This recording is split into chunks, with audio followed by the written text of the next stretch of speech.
magambo tujya kuganiraho tujye kuganira ku ijambo riri muri Daniel rivuga ngo abaca mu isezerano nta mpamvu nzabahimisha kubashyekenga ariko abazi Imana yabo bazakomera bakora iby'ubutwari. Daniel niyo magambo tujye kuganiraho njya nibaza niba abantu bazi Imana yabo.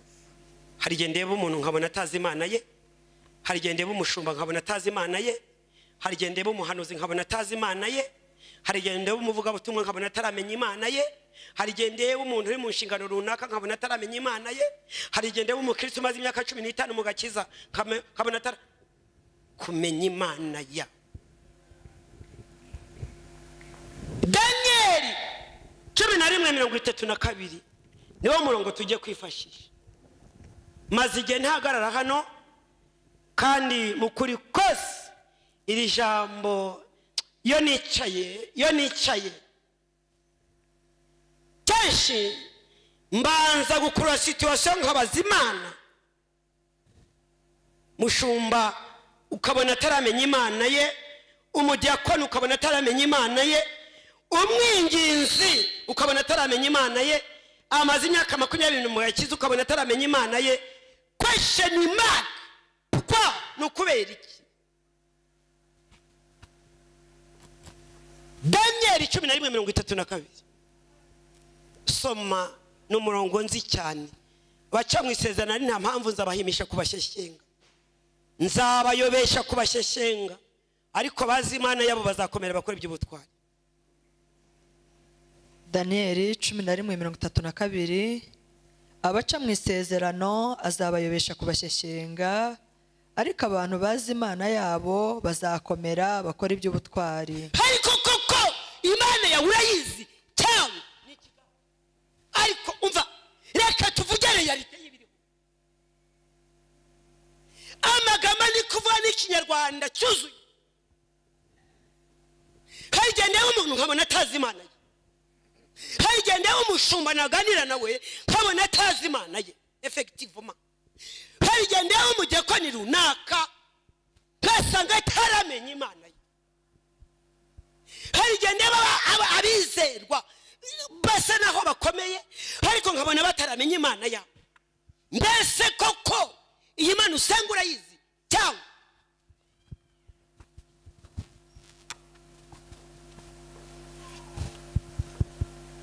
Bacamwe abiyobagiza Uwiteka nawe azabayobesha kubashyekenga abiyobagiza.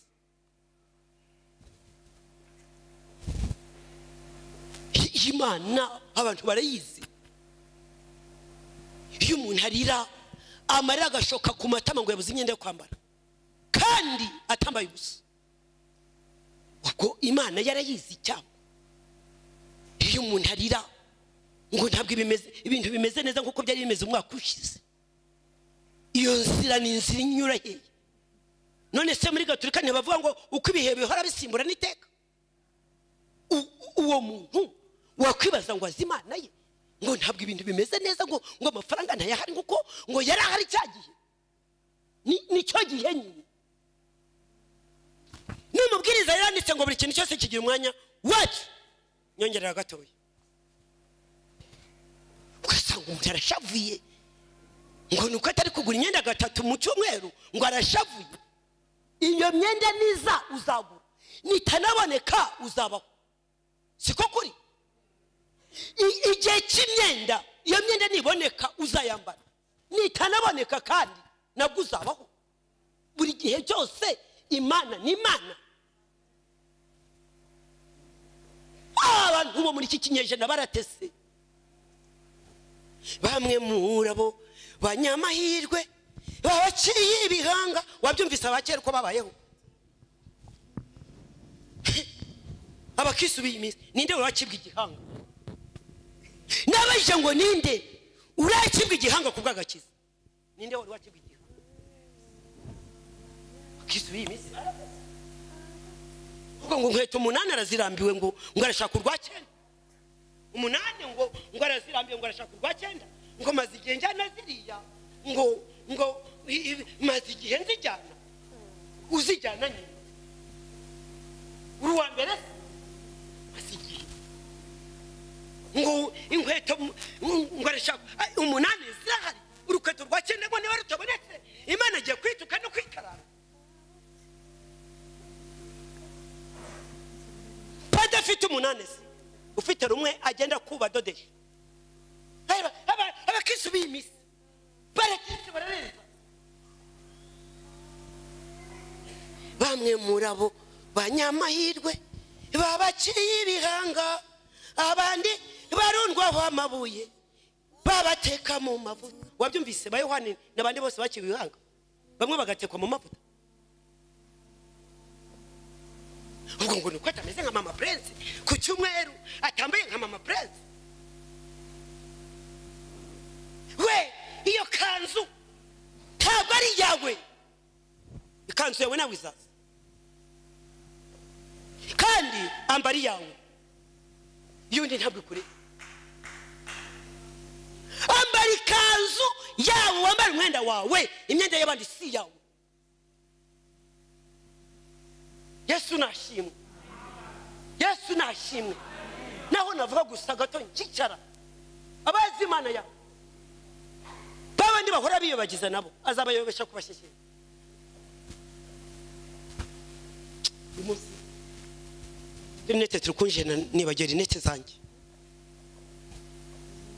tutwambere ikosi ubundi nibagera inete z'akazi Yesu nashimwe yanicaye ndibaza icyo abantu bazizi Imana bayituka barakaye ngo babaye barakare wari wageze aho gucibwa igihanga bari baguteka mu mavuta wari wageze ahayobu wabuze ibintu akabura n'abantu bose abana babo bose ntubafite mu rugo umuryango wose ntuhari wari wageze ahayobu ariko ngo abantu babaye barakare mu nsengero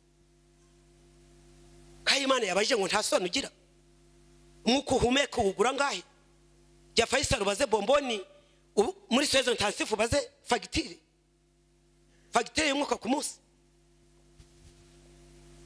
ariko ngo abantu babaye barakare mu nsengero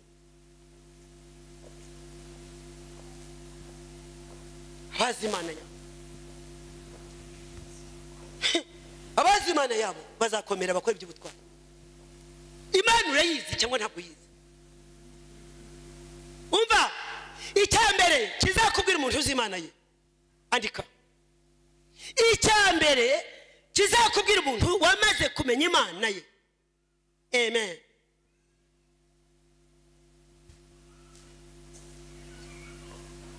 andika nindagiza nicari kwanza agomba kwemera kwiriho kabiri agomba kwizera ko ari Imana ishobora byose gatatu umuntu yihamiriza mu bandi reka mvuge ijambo rikomeye mu gihe gikwiye n'ikidakwiye navuze ngo ni umuntu uzi neza ko Imana iriho yapfushije ko umubyeyi uvuye ku ruhimbi akemenya ko Imana ikiriho kabiri akayizera nk'Imana ishobora byose gatatu akayihamiriza mu bandi ko ikora imirimo n'ibitangaza mu gihe gikwiye n'ikidakwiye andika mu gihe ari byiza no mu gihe ari bibi aho hose yitwa Imana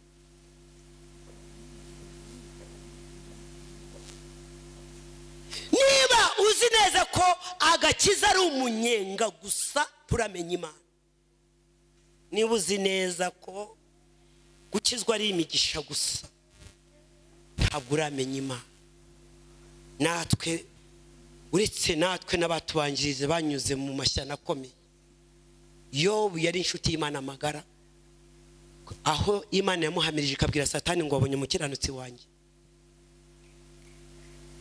ariko yarageragejwe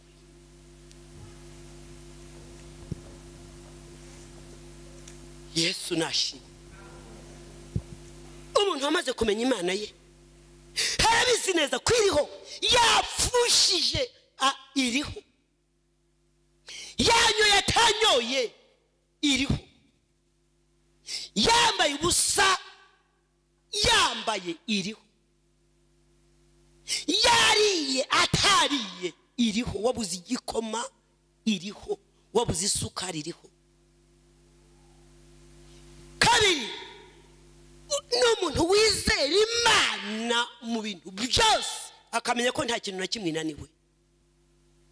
Yesaya 57 kandi n'umuntu yihamiriza mu bandi malgré bitameze neza, akayihamiriza mu bandi. Niyo Mana yo mu gihe gikwiye n'ikidakwiye. Hari ahantu habiri mpimira abarokore, habiri mpimira abarokore mu gihe nshumbye itorero. Icyambere murokore mupimira mu bigeragezo, kabiri nkamupimira mu bisubizo. Naho mpimira abarokore nshumbye n'abahandi nzi. Icyambere mupimira mu bigeragezo, kabiri nkamupimira mu bisubizo. Rimwe mu bigeragezo kugira ngo umenye umuntu kwaza Imana ye, umuntu utaramenya Imana ye mu bigerageza ari totomba. Umuntu amenye Imana ye nta kintu na kimwe herereza ku Mana. Aravuga ati Imana nubwo nabigezemo mbabarira undwanirire, umpereze imbaraga zo kuzasohoka muri iki kigeragezo. Umuntu utaramenya Imana tukimana. Hanyuma umuntu wageze mu bisubizo utaramenya Imana ye ayivaho, kuko ntacyo abayishakaho.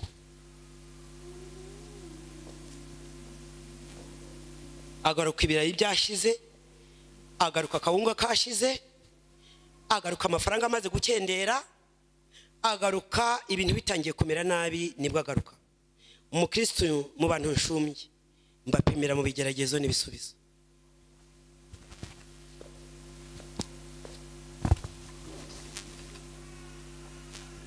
Yamana usenga ukayihamiriza mu gihe kidakwiye pe, wamaze kumenya Imana. Ariko niba ugera mu kigeragezo ukayituka ugasizora pe, nturamenya Imana, kuko n'abatubanjirije babinyuze mo ndetse biruti byawe.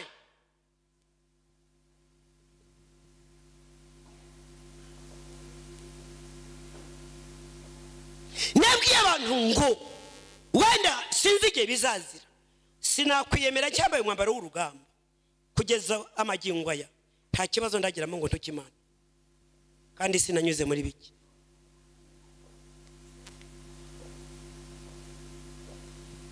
Navuze ngo magingo aya ibizabejo sinakwirata cyambaye umwambaro w'urugamba, aho Satana ntege ntabwo mpazi. Kugeza ubu nta bihe ndagiramo ngo ntukimana, kandi nanyuze muri byinshi muzi.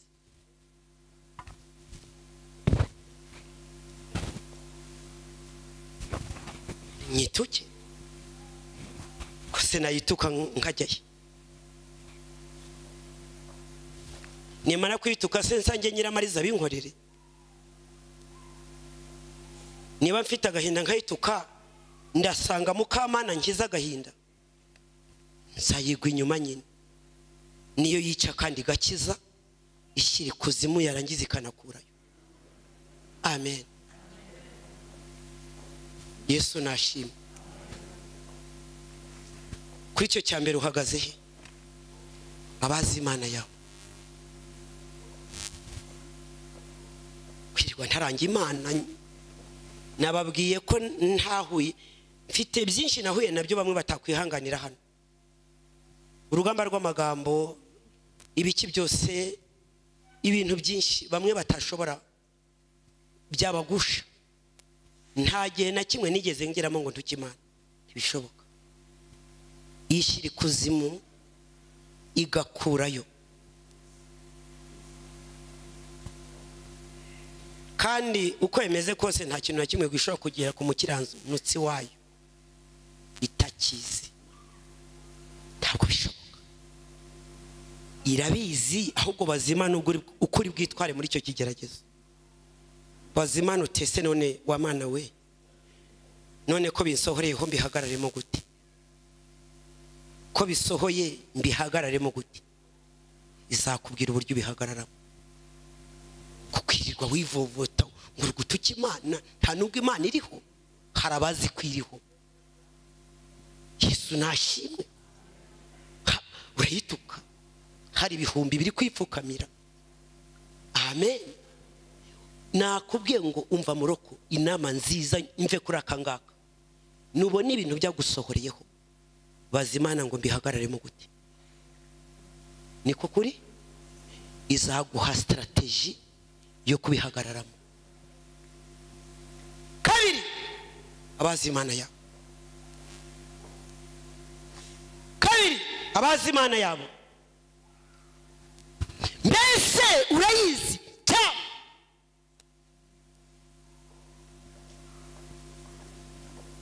Muri psychology hari ijambo twizere rivuga ngo kugira ngo umenye umuntu ifo kubana nawe.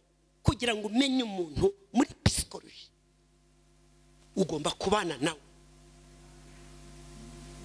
Iyo mutarabana ntumumenya. Reka nze mbabwire icya kabiri umuntu wamaze kumenya Imana ye. Byanze bikunze umuntu wamaze kumenya Imana ye azibyikunda nibyo yanga. Shyiraho akadomo. Azibyo Imana ikunda nibyo yanga. Shyiraho akadomo. Shyira muri kamera rwose. Njye babwiye ngo muyizane. Abiyobagiza Uwiteka azabayobeshya kubashyeshya, ariko abazi Imana yabo. None se uramenyana n'umufiance mu manana amezi 6. Ishari wanjye ibyo akunda ndabizi. Kuki by'Imana ikunda utabizi? Kuki by'Imana ikunda utabizira? Umuntu mu manana amezi 6 umaze imyaka 18 mu gakiza. Umushere mu manana amezi 6. Ishari wanjye ibyo akunda ndabizi. Umugabo wanjye ibyo akunda ndabizi. Umaze imyaka 18 mu gakiza utazi by'Imana ikunda.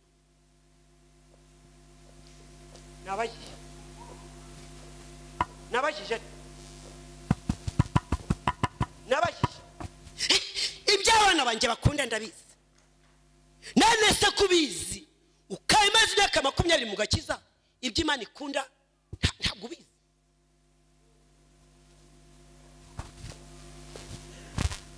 Yesu nashimwe. Amen.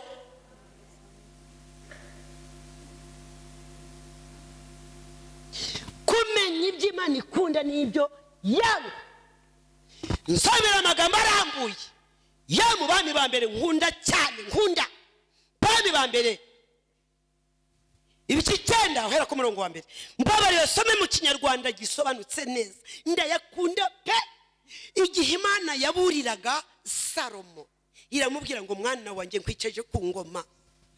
Nkwiceje ku ngoma Salomo mwana wanjye nukomeza kugenda mu mategeko yanjye nguko so Dawidi yagenderagamo, nzakomeza ubwami bwawe. Ndayakunda pe. Bami ba mbere chapitre 9 era ku murongo wa mbere. Banza usome titre. Imana iburira Salomo. Maze kumwicaza ku ntebe yari mugarutse inshuro ya kabiri. Abasomye Bibiliya yabanje kuvugana nawe i Gibewoni. Abasomye Bible Imana yabanje kuvugana na Salomo i Gibewoni. Ariko ko mbona ubu kandi mukanya kukidendeza abantu bari kuza kwakira uduseke barakanguka. Ijambo mwajye mukunda ijambo rikana baryohera, ari mugakunda inkuru zo muri Bibiliya. Ko ari byo bigukomeze ugeze mu gihe cy'umwuma. Niyo utasenze ku ijambo rigukomeza. Amen. Imana yari igendereye Salomo inshuro ya kabiri. Ubwa mbere ni gihe ubwenge budasanzwe i Gibewoni. Yari mugarutseho inshuro ya kabiri.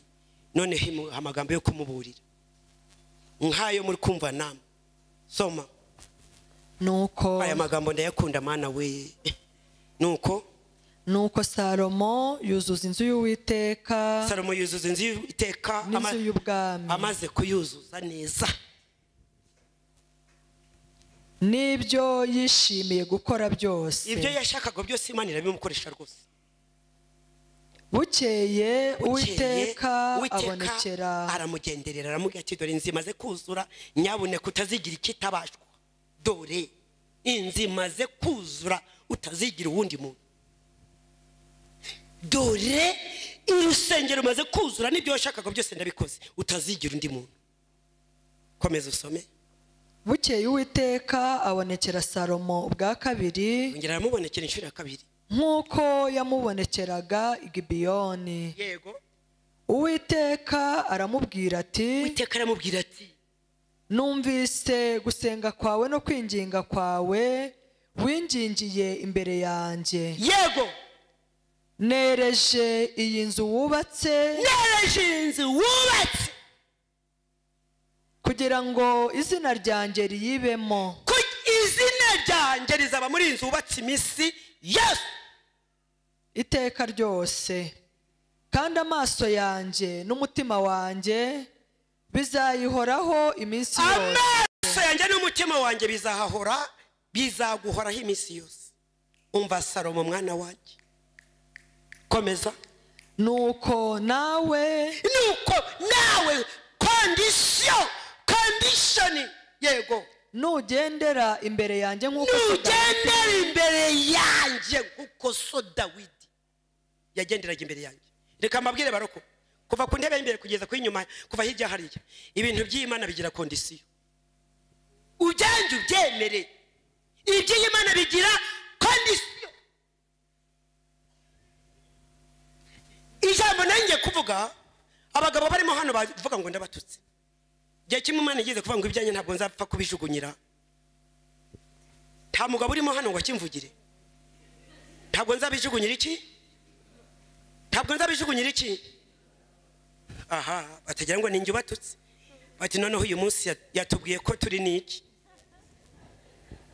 mama tumukunde se wa muntu we bati noneho uyu munsi yanatubwiye ngo turi pasa se ijambo ry'Imana rivuga ngo iki ntabwo nzabijugunyira iki gira abagabo bavuga ngo ndabatutse mama we dore ko mama tumukunde nabaye urwamenye ku gasozi noneho uyu munsi atubwire ngo turi niki ntabwo mbivuga nanjye nasabye Imana ubwenge irabumpa aha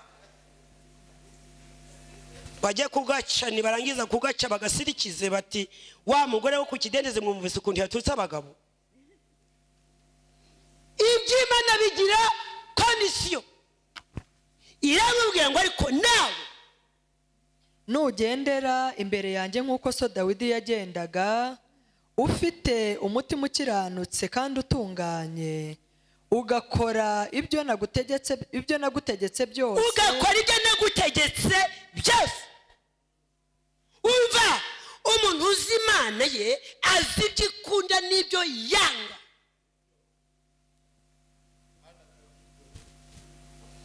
kandi akabyitondera reka mbabwize ukuri ku muhamagaro wanjye uhagaze hano n'iki gitambaro mureba mu mutwe iyo kivuyemo wenda ndi mu cyumba nkaba nshaka kugira icyo mbwira Imana nangwa kumvishwe mu mutwe numva nambaye ubusa ikintu gita kiza ni mu mutwe gutwikira mu mutwe kugira ngo mbanze mvugane nayo ikiza mbere no gushyira mu mutwe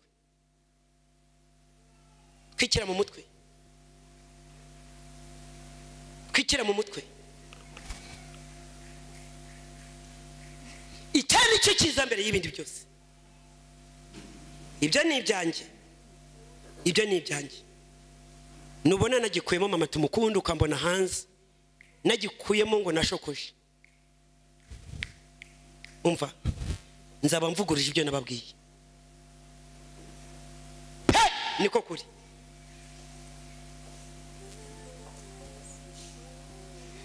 ukagira gute ukitondera amategeko n'amateka yanjye nanjye nzakomeza ingoma yawe mu Bisirayeli iteka ryose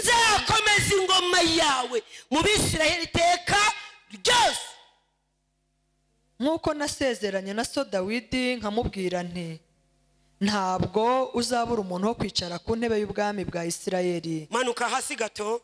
Ariko nimuramuka muteshutse gato cyangwa abana banyu mukanyimura nimwitondera amategeko. Abantu b'iki gihe Imana ni nyembabazi, Imana irababarira, Imana irarakara. Ana nene nyembabazi. Mwese abantu bazi gusigiriza ibintu bakabiha umurongo utariwo, yajya mu kintu runaka ugasanga ari kudefanda ikirakara. Soma. Ariko nimunteshuka cyangwa abana banyu mukanyimura ntarindi turi usome niri ngiri. Yego. Amategeko n'amateka yanjye nabashyize imbere. Yego. Mukajya gukorera izindi mana mukaziramya. Yego. Mukanzana ibindi bigirwamana imbere, mukazana bagabo banyu bakabibigirwamana. Erega ntabwo ibigirwamana bivugwa hano arabazimu. Icyo usimbuje Imana cyose ni ikigirwamana. Ntabwo ibigirwamana zanyabingi ziri kuvugwa. Navuze ngo icyo washimbuje Imana cyose ni ikigirwamana. Cya kintu cyose kigutegeka kikakuyobora mbere yo kuyoborwa n'Umwuka Wera ni ikigirwamana. Yawe mugabo yabikigirwamana, abana bakabikigirwamana, amafaranga akabikigirwamana, akazi kakabikigirwamana, uburebure bukabikigirwamana, ubwiza bukabikigirwamana, diplome nziza zikabibigirwamana, za dogitora zikabibigirwamana, isura n'amataye bigahinduka ibigirwamana. Cyeho umugore nguyu umugore ngo yasehashika ujye muri sale ya 4 ureba aho imibiri iri kuborera, jya muri 4 ariko ureba abagore batagira amabere bari bayafite nk'ayawe. Shongore nkanjye mugore nkanjye nkawe uri nkawe suri giki, jya muri sale ya 4, jya muri Faisal hejuru aharwarire aho barwarira indwara z'imibiri, ureba abarwaye siroze inda zigera kandi badatwite, inda wakozaho agashinge igaturika.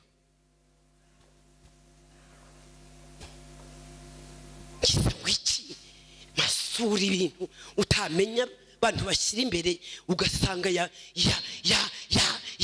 ari kurata ibitari byo kurata, ari kogagiza ibitari byo kogagiza. Ogagiza Imana n'agakiza kawe. Ogagiza Imana yamenye. Nubageramo vuga Imana wamenye. Ureke kuvuga ibitavugwa. Bageramo ubigisha agakiza. Bageramo babwire Yesu. Ogagiza Imana, wogagize n'agakiza wamenye. Indi byose n'umuramutumuka. Soma. Nanjye nzarimbura Abisirayeli mu gihugu nabahaye, kandi iyi nzu nereje izina ryanjye. Wabyumvise? Iyi nzu nereje izina ryanjye nzayijugunya imve mu maso. Nzayijugunya imve mu maso. Reka nze mbabwire, tubone iki gihagaze hano kugitumura nk'umurama mu masegonda, umuyaga wahuha bakagira ngo ni umuyaga wihushye, naho ni Imana yirimbuye ikavuga iti ubwire gukorerwamo ibyangwa n'amaso yanjye ndaje nyikureho. Inkongi y'umuriro yayifata ikagurumana saa 9 z'ijoro nta muntu uri buyizimye, mu gitondo tugasanga habaye umuyonga. Imana yabikora. Ujye kuvuga ko ntabyo yakora? Ujye kuvuga ko ntabyo yakora?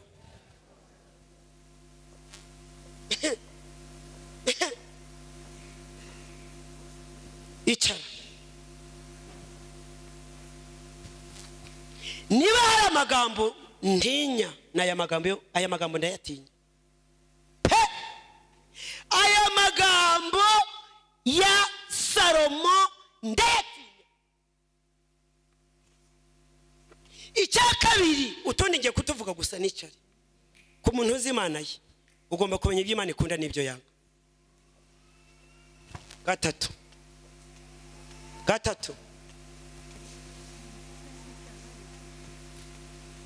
Imana yawe urayizi. Ngeze ku kintu cya gatatu.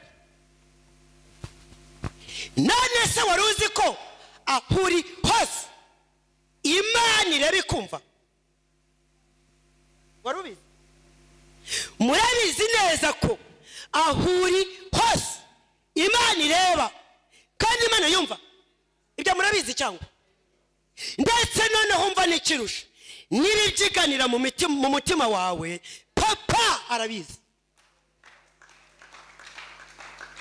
nibiri kubyiganiramo mama Fabri Imana ntacyo wayibeshye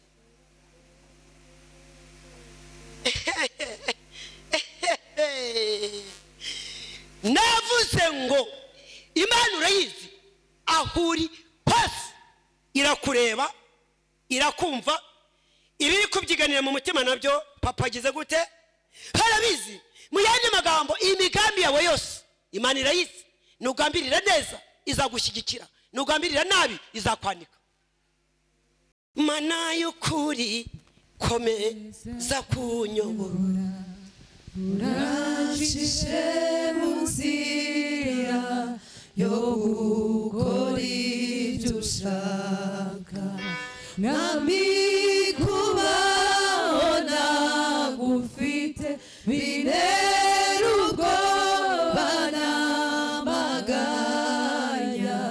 ndetse amen navuze ngo mama tumukunde atakurora Imana irakureba umudiyakoni atakureba Imana irareba mugasyata Imana iriyo i Burayi Imana iriyo muri Amerika Imana iriyo mu Marogi Imana iriyo muryamye Imana iriyo mu cyumba Imana iriyo mwongorerana Imana iriyo mwoherezanya za message Imana ira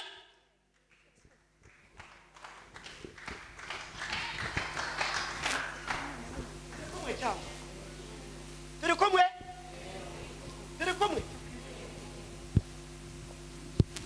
urayizi cyangwa ntabwo yizi Imana igize gute nabyo bindi byose bibyiganira mu mutima Imana igize gute igize gutera nugambirira neza izagushyigikira nugambirira nabi izakwanika reka nsubiremo iri jambo nugambirira neza izagushyigikira nugambirira nabi izakwanika kuko amahereza kari mu mutima kazasesekara n'inyuma kuko ntabwo uzakomeza kugahishira Yesu nashimwe ni ijambo rya gatatu ku bantu bazi Imana yabo aho uri hose irareba kandi irumva niba ibyiganira mu mitima nta kimana itazi ijambo rya kane kugira ngo nisoreze data we navuze ngo aho uri hose Imana igize gute ibyongoreranwa Imana igize gute message za hato na hato Imana igize gute buretse turavuga nagiye ibyo nabyo Imana igize gute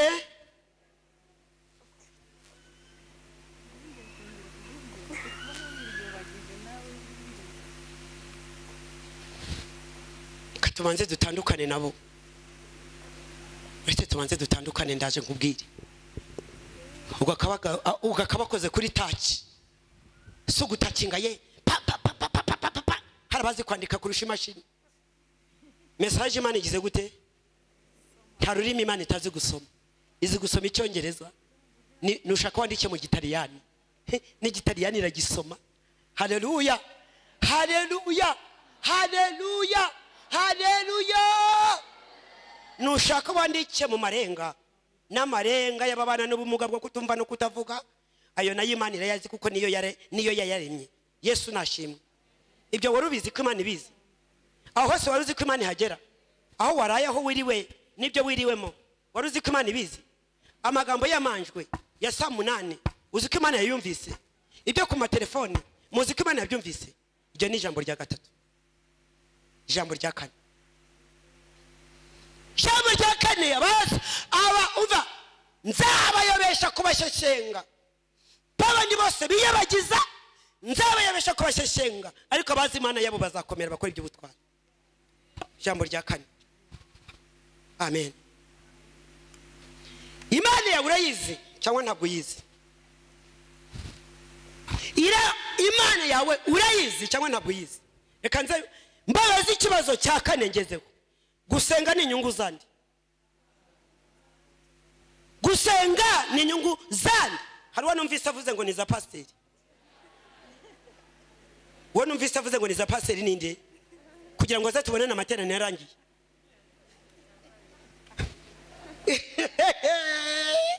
Ayiwe, umva, nge ko nzakwigisha se nzaguterura. Gusenga ni inyungu zande? Gukizwa neza ni inyungu zande? Icyo gihe urayizi niba bimeze gutyo.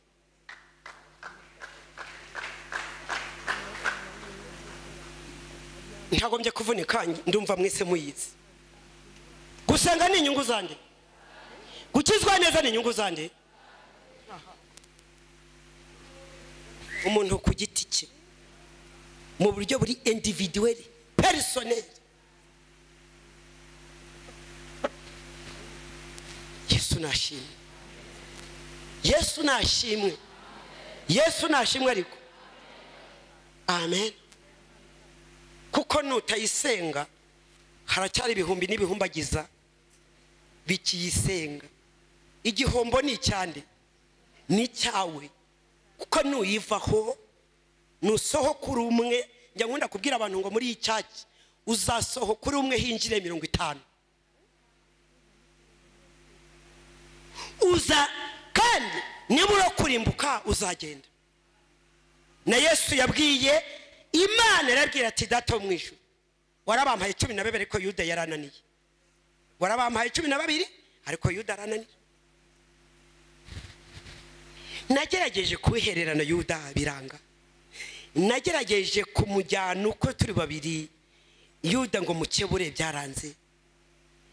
Uwo kurimbuka nta kundi nari gukora Yuda biranze. Bazimana yabo bazakomera. Gusenga ni inyungu zande baroko? Mbese gukizwa neza bifite ndi inyungu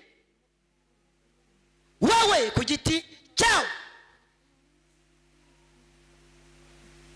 Ntabwo nzi niba ibyo bari babizi ngo ari reka nze ngenda zambone nimara kugerayo bakambona nzajisha ibindi byumweru bibiri.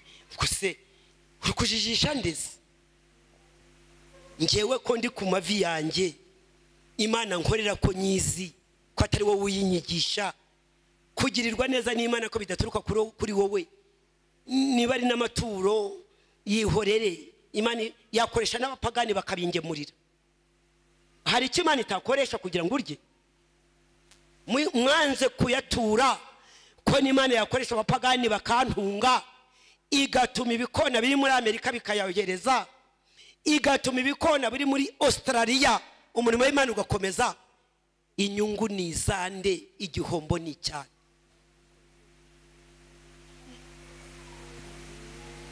Niba uzi neza ko gukizwa ari inyungu zawe, ukamenya neza ko gukizwa neza ari inyungu zawe, ukamenya neza ko gusenga neza ari inyungu zawe, ukamenya neza ko guterana ari inyungu zawe, icyo gihe Imana yawe urayizi. Ariko niba ari lo contraire, ukabati ko mubeze ko sereka ngereyo banbone, ntabwo uramenya Imana usenga uri mu kigari. Ijambo rya nyuma ndangirijeho niba Imana muyizi kandi nutarayimenya byumve. Ijambo rya nyuma ndangirijeho ni ijambo rivuga ngo icyo biba nicyo uzasarura. Icyo biba nicyo uzagira gute? Icyo biba nicyo uzagira gute? Nubiba inzangano uzasarura inzangano nyine. Nubiba urukundo uzasarura urukundo. Nubiba kugira neza abandi uzasarura umugisha.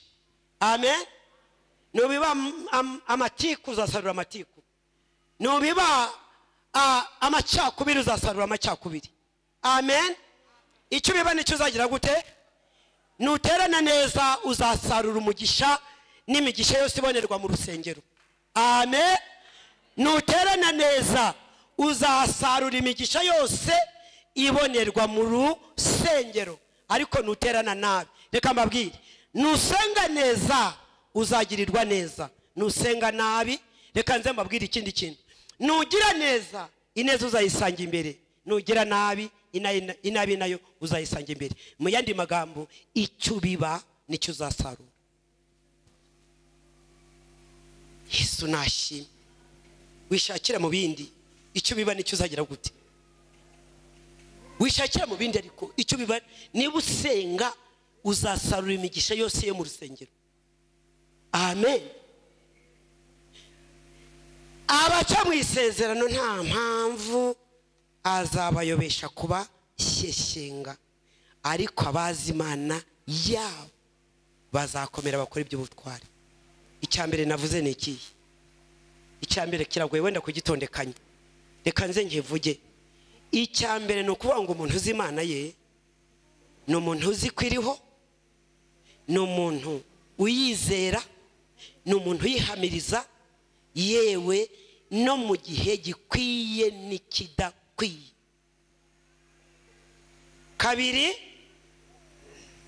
Kabiri abantu twagendanye, umuntu uzi Imana ye byanze bikunze azi ibyo ikunda n'ibyo yanga. Amen, haleluya. Ubwo uzi uko mubanye.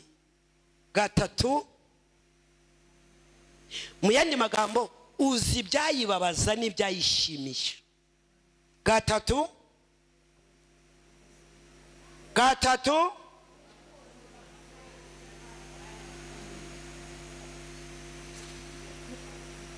ngo iki? Ntabwo. Gatatu, aho uri hose Imana irareba irumva ndetse n'ibiri kubyiganira mu mitima nabyirabizi. Kanera no, icyo biba nicyo uzasarura ni gatanu. Gusenga ni inyungu z'umuntu ku giti cye. Gatanu, icyo biba nicyo uzasarura. Imana iduhana umugisha. Amen.